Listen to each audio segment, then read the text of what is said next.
Today I'm sketching out an idea for a larger painting.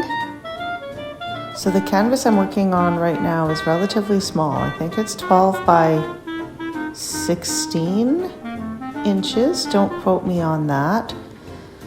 And I'm starting out right now by just putting some semi-transparent colors on the canvas. I've got a sap green in there, an alizarin crimson, and a phthalo blue.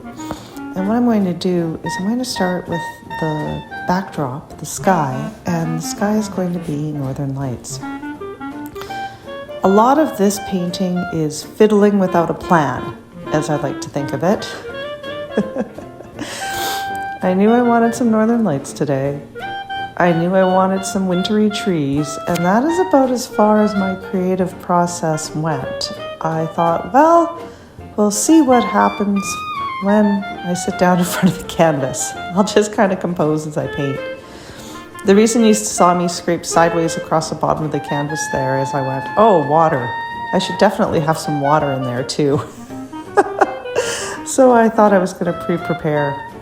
And as you can see, at first I thought I was going to make a huge lake.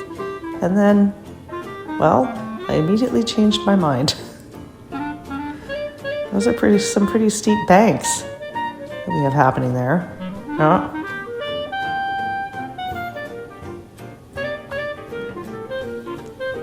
The nice thing about putting semi-transparent colors over top of a black canvas is twofold. One, the black canvas really makes colors pop.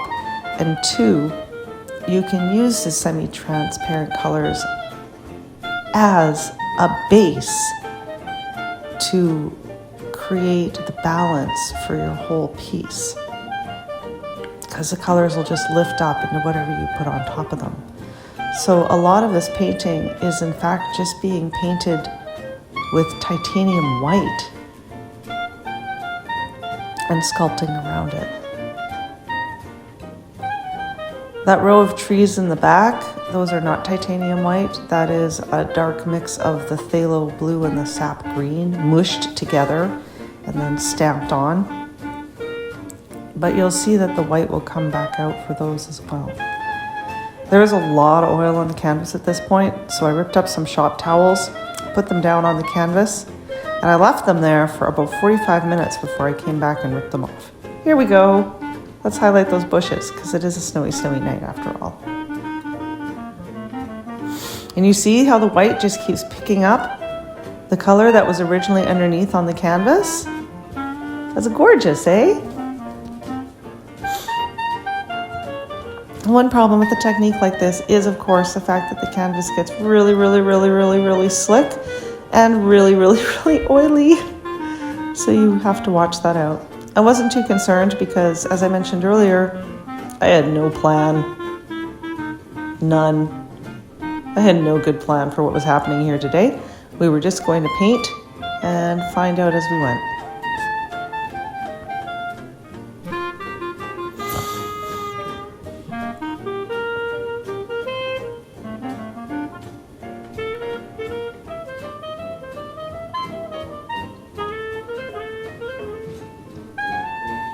Can't have Christmas without a big old pine tree, can you?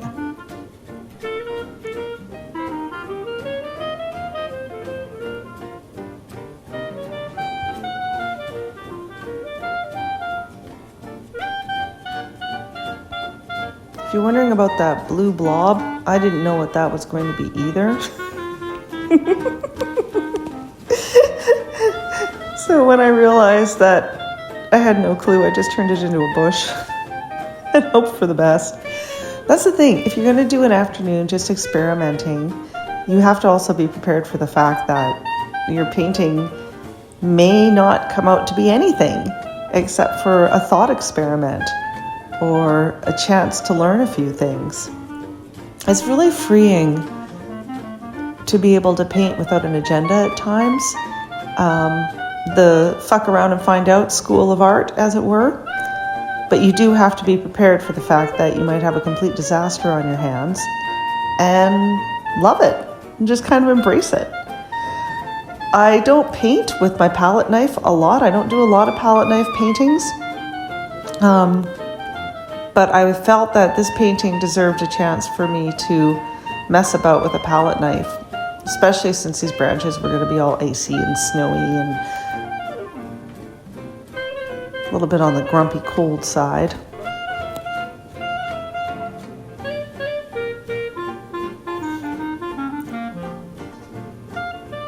Now, part of the challenge of this painting, aside from the fact that I have no freaking plan whatsoever, challenge number one is that I wanted to get as much done as I could in one sitting, even with that little 45-minute break where I let the shop towels absorb the oil off the canvas, because it was just a painting for me to see how I felt about some compositional elements, see if the original very bare idea in my head was going to work or not.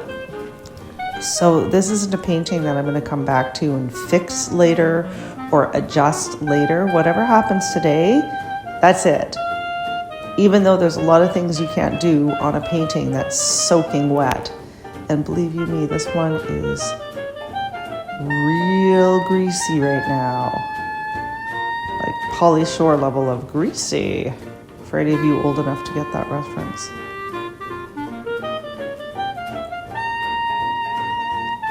I also just woke up to do this voiceover, so I take no responsibility whatsoever for the quality of my narrative. Just adding some texture to the snow here. Shaping out the landscape a bit.